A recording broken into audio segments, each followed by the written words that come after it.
올라가니라. 아멘. 네, 반갑습니다. 오늘 다윗은 참으로 놀라운 행동을 보여줍니다. 어제 말씀에서 확인한 것은 다윗이 분명 사울에게서 쫓기는 일이 두려운 일이었다는 사실입니다. 하나님은 요나단을 보내주셔서 위로의 말씀을 전해주시고 블레셋으로 하여금 쳐들어오게 하셔서 다윗을 쫓는 일을 사울로 하여금 멈추게 하셨습니다. 아니나 다를까 블레셋 사람들을 쫓아내고 사울은 군사 3,000명을 거느리고 다윗을 찾기 위해 쫓아왔습니다. 사울은 다윗을 쫓다가 용변이 급해 굴속 깊은 곳에 들어가 자리에 앉습니다. 이 자세는 자연스럽게 발이 가리워지기에 발을 가리러 들어갔다고 개역 성경은 기록합니다. 마침 다윗의 부하들이 숨어 있는 굴속으로 들어왔기에 절호의 기회라고 생각합니다.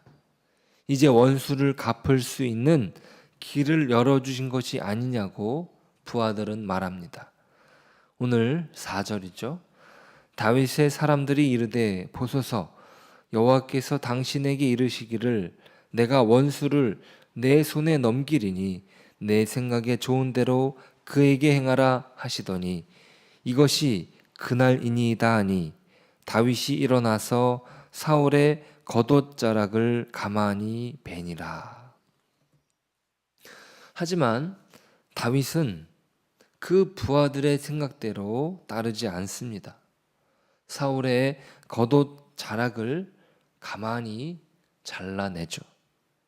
그를 살려주는 결정을 내립니다. 어떻게 이럴 수 있는 것인지 다윗의 행동은 그의 부하들도 이해할 수 없었고 또 보통 사람의 상식에서도 벗어나는 것입니다. 아니 저 같았어도 원수를 갚고도 남았을 것 같습니다. 충분히 타당한 복수이지 않습니까? 몇 번이고 자신을 죽이려고 했고 심지어 자신을 도와주었던 제사장 85명을 몰살시킨 장본인입니다.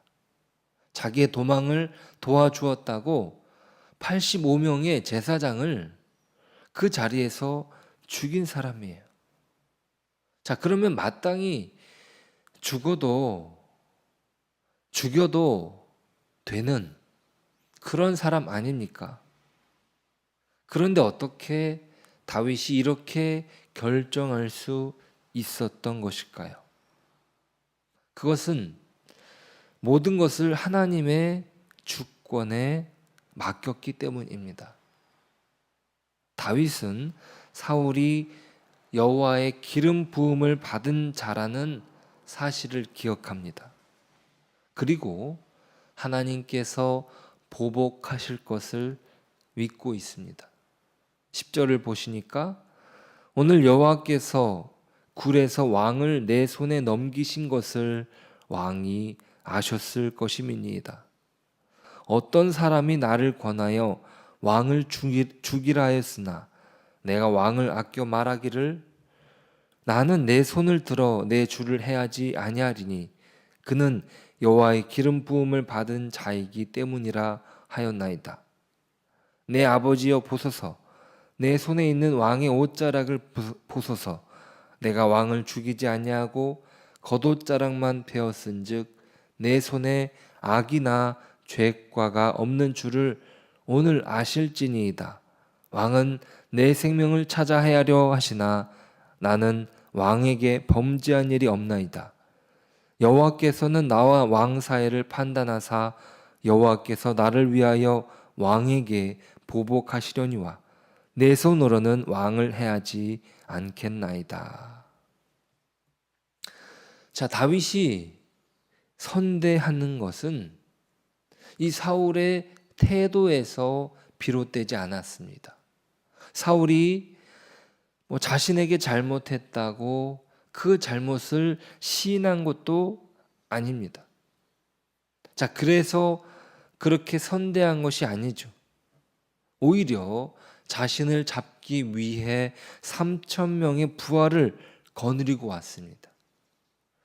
자, 속에 불이 나도 천불이 났을 것입니다.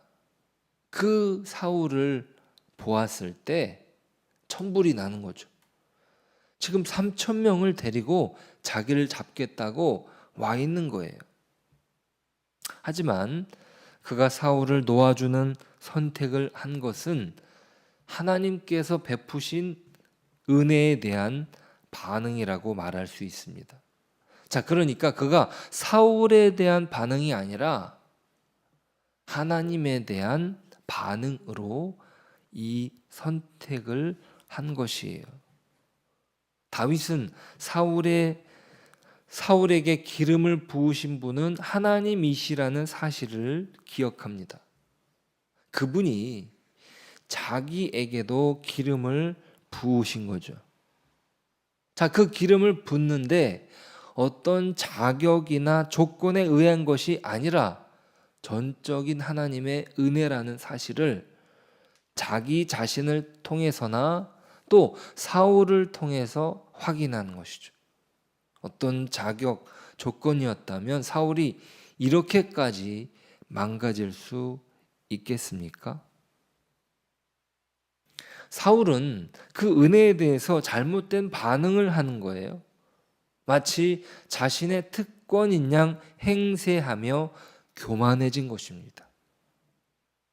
그럼에도 불구하고 하나님은 그에게 기름을 부으신 거예요. 자, 그리고 자신을 지금까지 보호해 주신 분도 하나님이시다 기억하고 있습니다. 자, 그러니까 그분께 전적으로 하나님에 대한 심판을 맡기는 거죠. 우리가 보니까 이 다윗의 선대는 다윗의 하나님에 대한 믿음에서 비롯된 것입니다. 그 하나님이 심판하실 거다라는 믿음이에요. 그러니까 단순히 다윗이 착한 마음에서 비롯된 것이 아니라 오직 믿음으로 나아간 것이에요. 하나님께 허락하신 은혜와 공의로운 하나님께서 심판하실 것을 믿고 신뢰함으로 사울에 대해 선대한 것으로 자신이 선택한 것이에요. 하나님을 신뢰하기로, 하나님을 믿기로 선택한 것이죠. 자, 사람은요, 자, 이렇게 주어진 상황에서 선택할 수 있습니다. 그러니까 용서를 무조건 해야 된다, 그런 의미가 아니에요. 그가 선택한 것이 그의 믿음이다, 이 말이에요. 다윗의 경우 감정에 휩싸여서 원수를 갚을 수도 있는 것이고, 본문처럼 하나님께 맡겨드리는 선택도 할 수 있는 것입니다.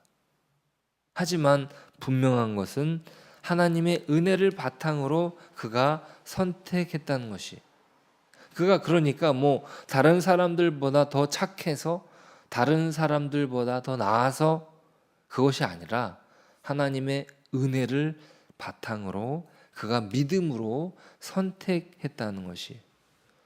자, 그런 면에서 우리도 다윗과 같은 선택을 할 수 있습니다.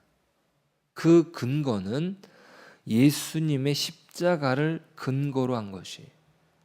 다윗은요, 그 예수님의 십자가가 완성된다라고 하는 것을 하나님의 그 은혜를 통해서 경험하게 된 것이에요. 그러니까 다윗의 경험은 예수 그리스도를 통한 완전한 완성으로서의 하나님의 은혜였다는 것이. 다윗이 경험한 은혜는 예수 그리스도의 십자가를 통해서 완성되었습니다.